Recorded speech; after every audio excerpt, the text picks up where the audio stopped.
우리 자분들에게 다시 한번 고백할까요? 하나님께 감사하십시오. 아멘이십니까? 오늘 이렇게 함께 모여서 예배하게 하신 것 하나님의 은혜인 줄로 믿습니다. 그러게 매 순간순간 하나님이 우리와 함께 하심을 잊지 말고 살아가는 우리 모두가 될 수 있기를 간절히 소원합니다. 오늘은 맥주감사 주일로 하나님께 드립니다. 유대인들은 3대 절기가 있습니다. 유월절과 맥주절과 초막절. 근데 이 맥주절이요, 이름이 하나인 것이 아니라 칠칠절, 초실절, 오순절이라고도 불리워집니다. 무엇을 강조하느냐에 따라서 이름이 달라지기 때문에 유대인들의 절기를 외우는 것은 쉽지가 않습니다. 특별히 맥주절과 초실절은요, 곡식의 첫 것을 하나님께 감사하는 마음으로 드렸다고 해서 초실절, 맥주절이라고 합니다.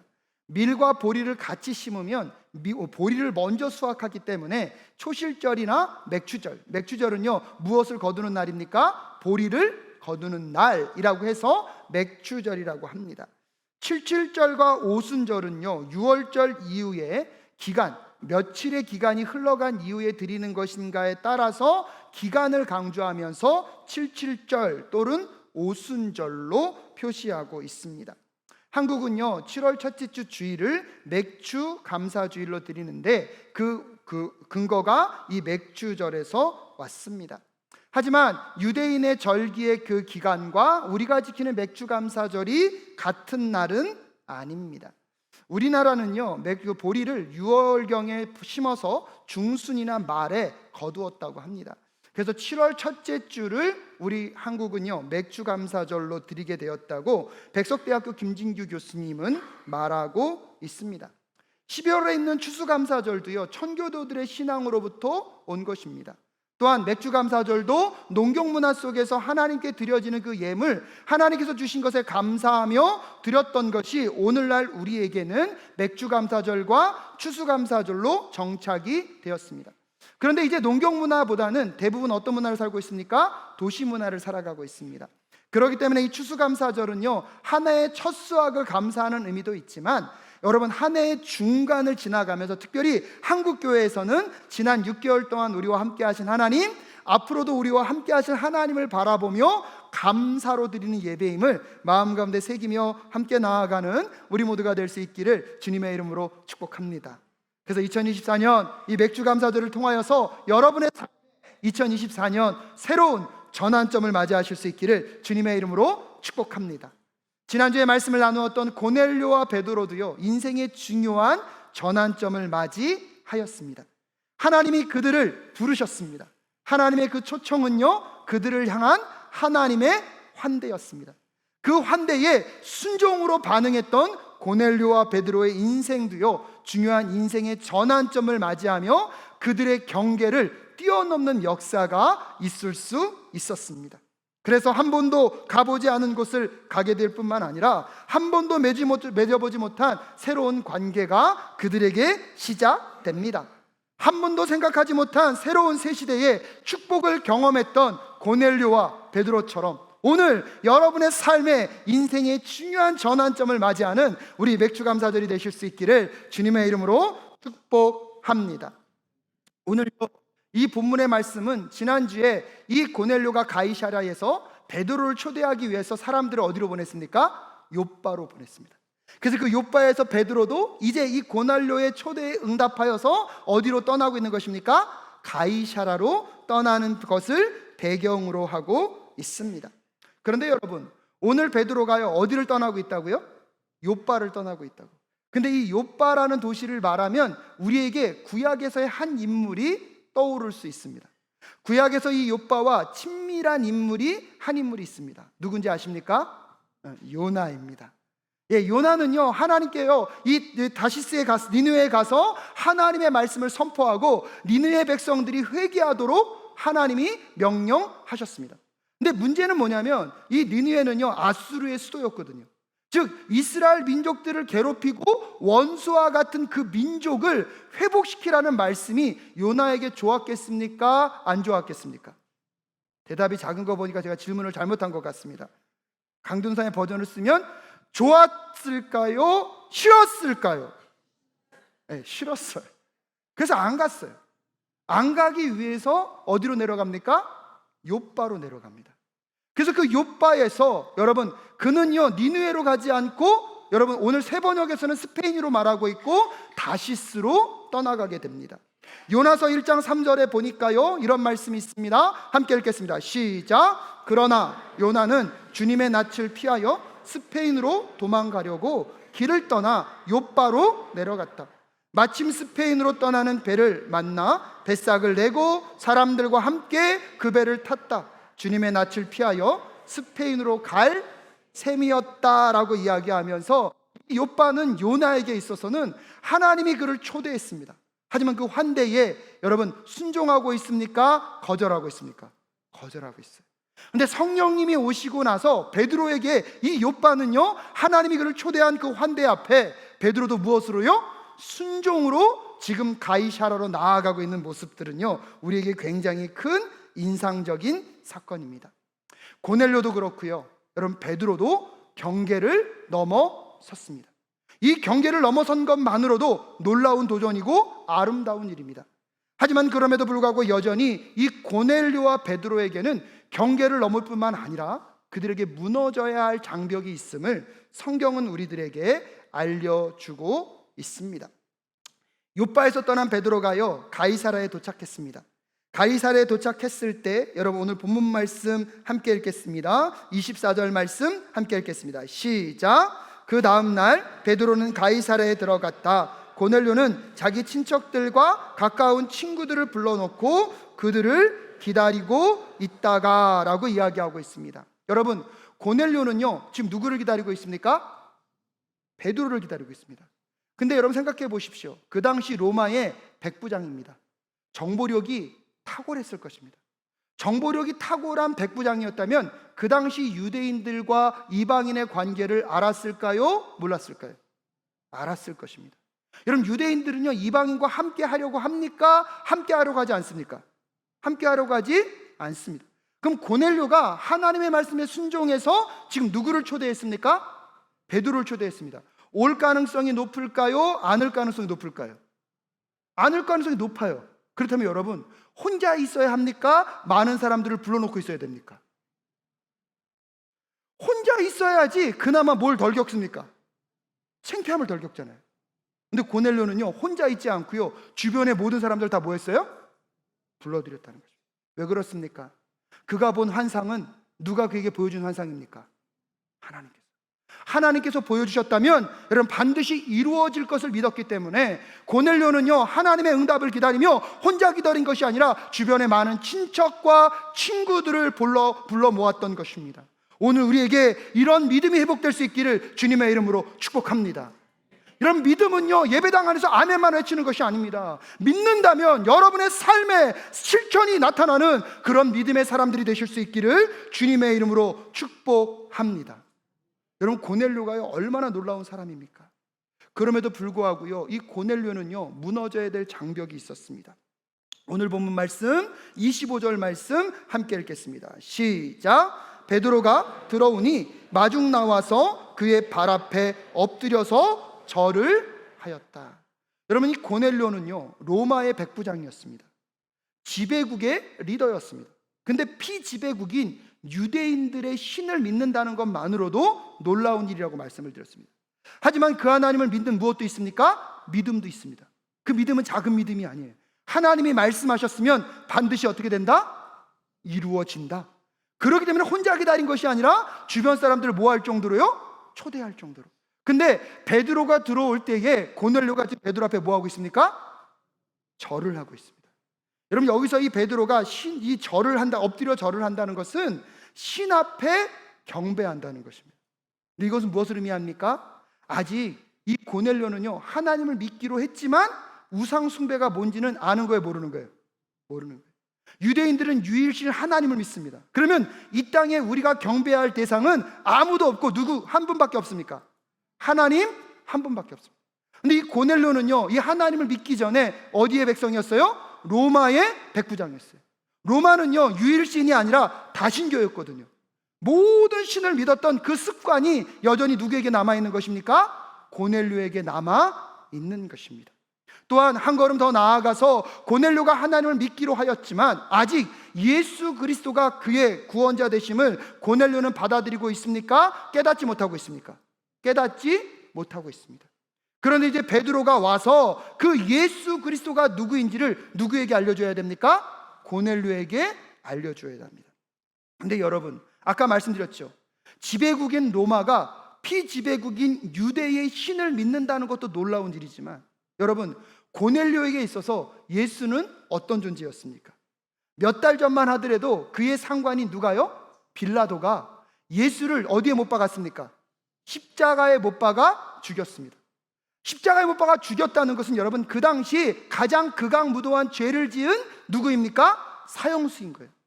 고넬료 입장에서는 그 예수는 나의 상관이 십자가에 죽인 누구에 불과합니까? 사형수에 불과합니다. 근데 그 예수가 오늘 베드로를 통하여서 너의 삶의 누구이심을요?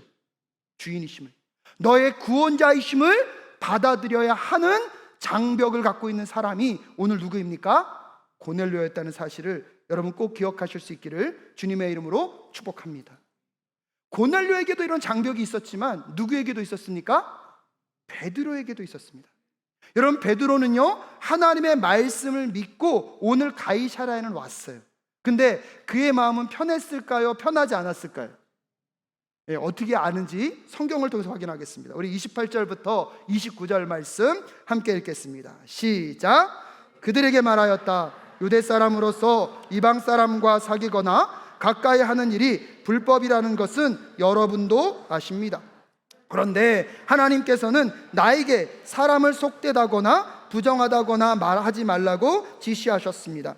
그래서 여러분이 나를 부르러 사람들을 보냈을 때에 반대하지 않고 왔습니다. 그런데 묻고 싶은 것이 있습니다. 무슨 일로 나를 오라고 하셨습니까?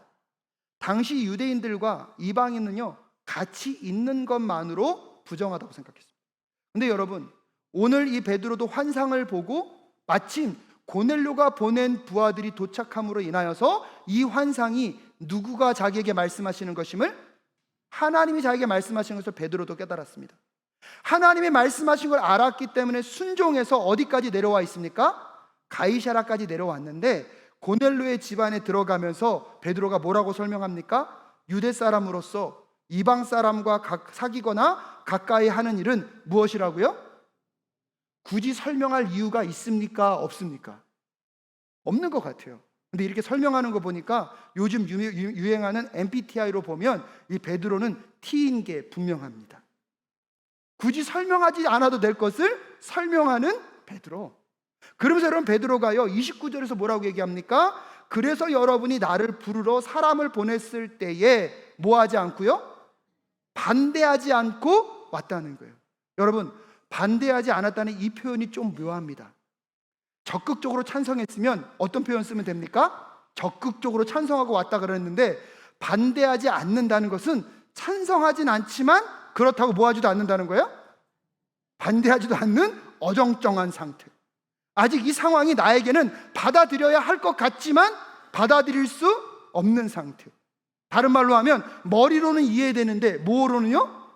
가슴으로 받아들여지지 않는 상태를 우리가 확인해 볼 수 있습니다.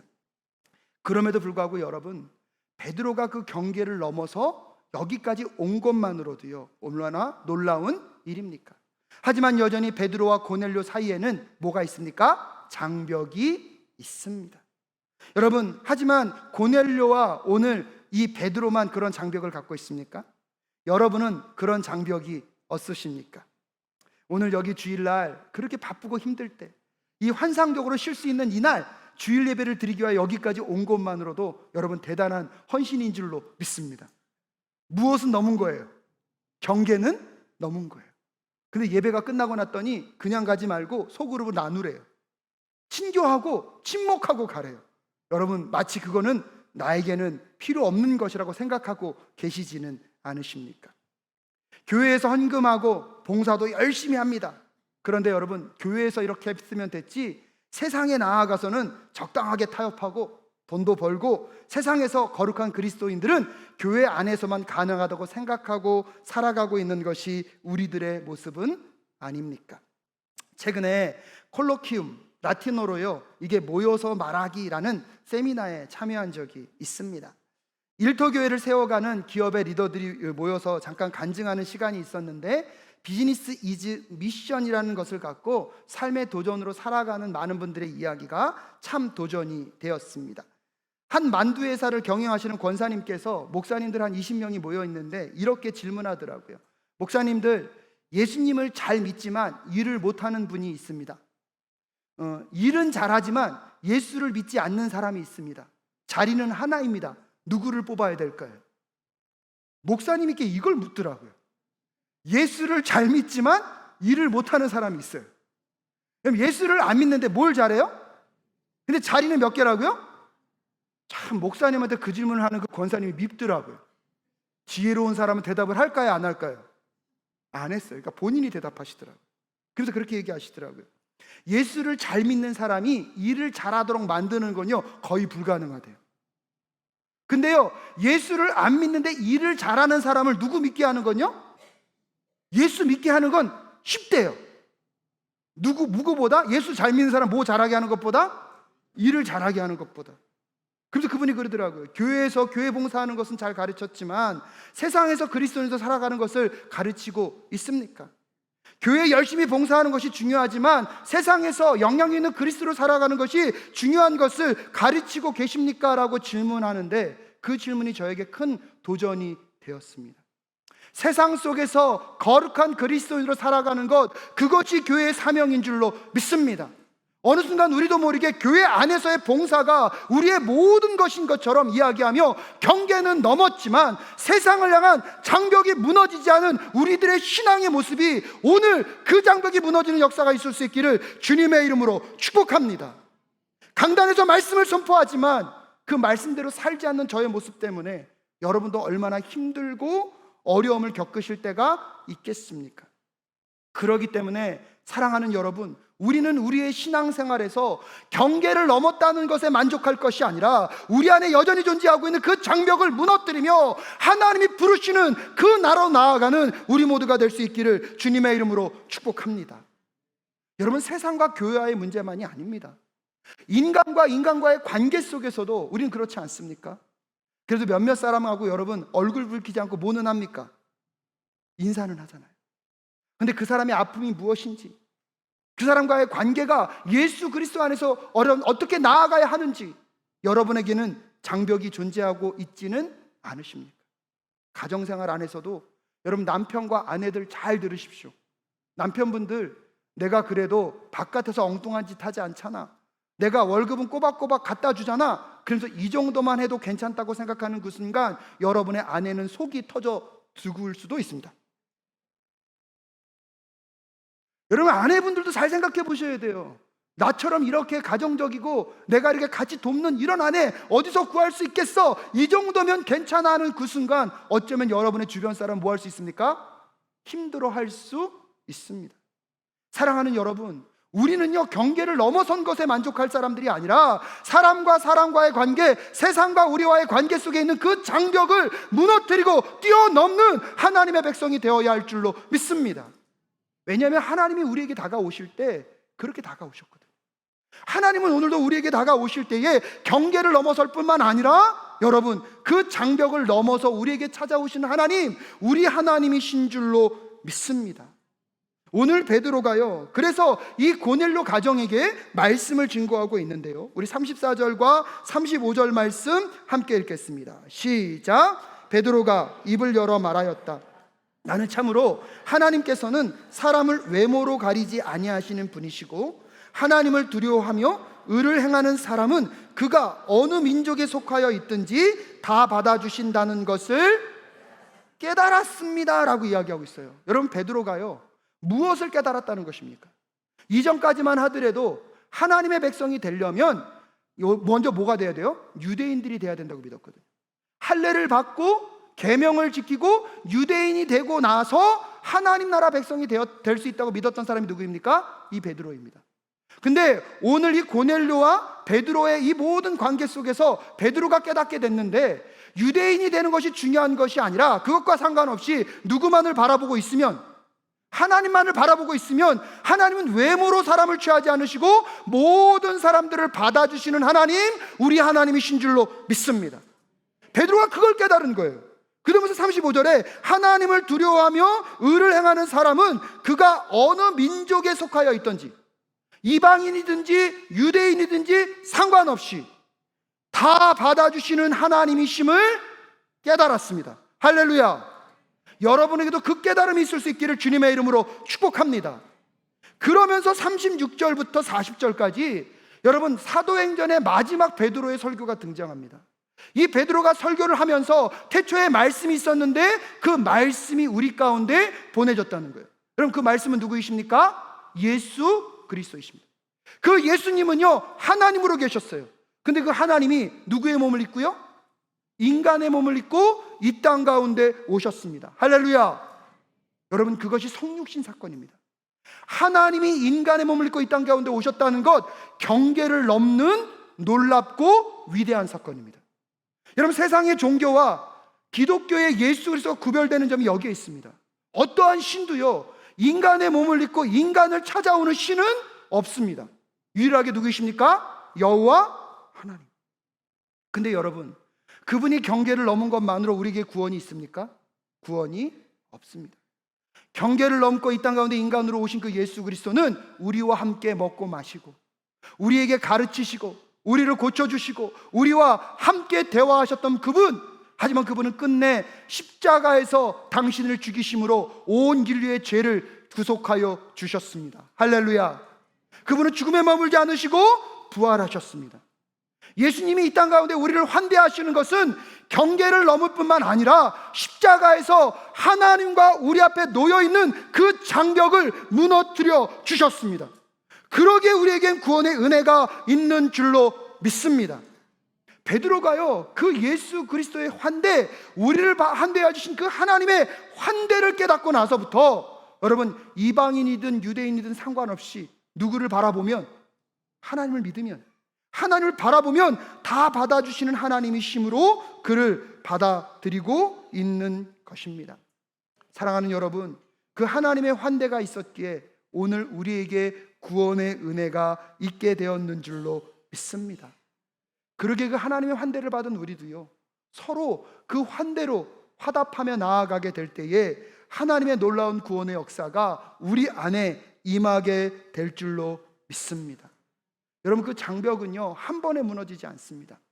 하지만 끊임없이 하나님이 우리를 환대하셨던 것처럼 우리도 우리의 이웃들과 주변 사람들을 서로 환대하는 그 환대의 선순환을 통하여서 하나님의 놀라운 역사가 여러분에게 임할 수 있기를 주님의 이름으로 축복합니다.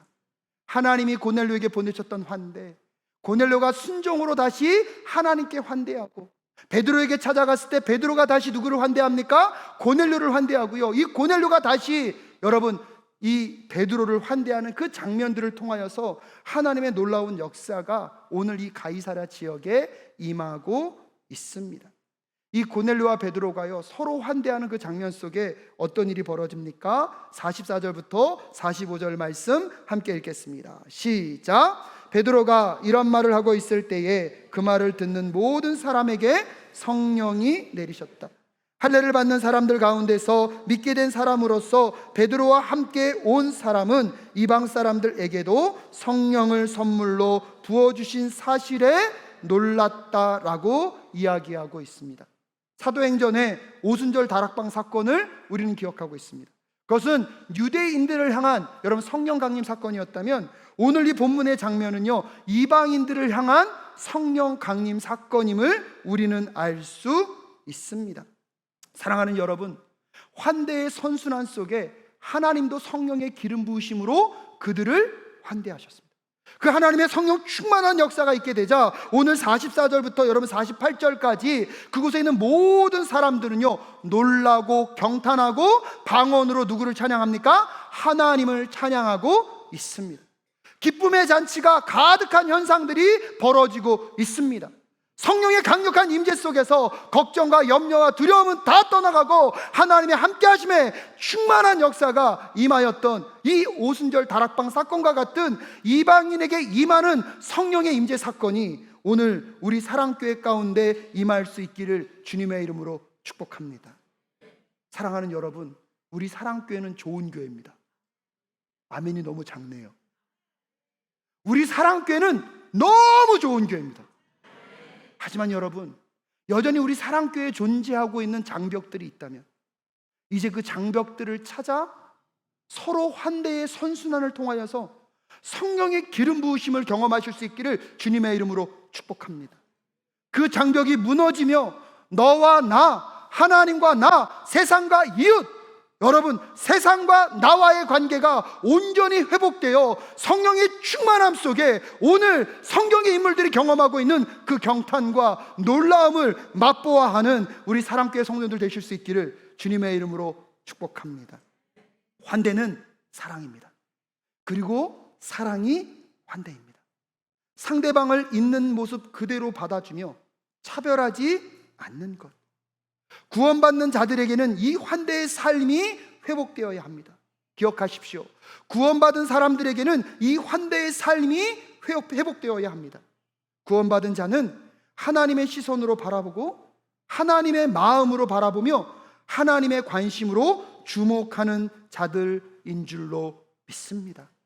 나와 다른 사람들, 나와 다른 환경에 있는 사람들, 여러분, 경계를 넘어 단순한 친절이 아닌 그들과 나와의 사이에 막힌담이 허물어지는 여러분 환대의 선순환의 역사가 일어날 수 있기를 주님의 이름으로 축복합니다.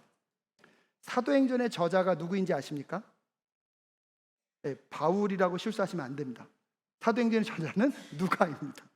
그래서 누가복음은 여러분 사도행전 1권, 사도행전은 그 누가복음 2권이라고 얘기합니다. 그래서 누가행전이라는 표현을 씁니다. 다시 한번 해요. 사도행전 누가 썼다고요? 누가가.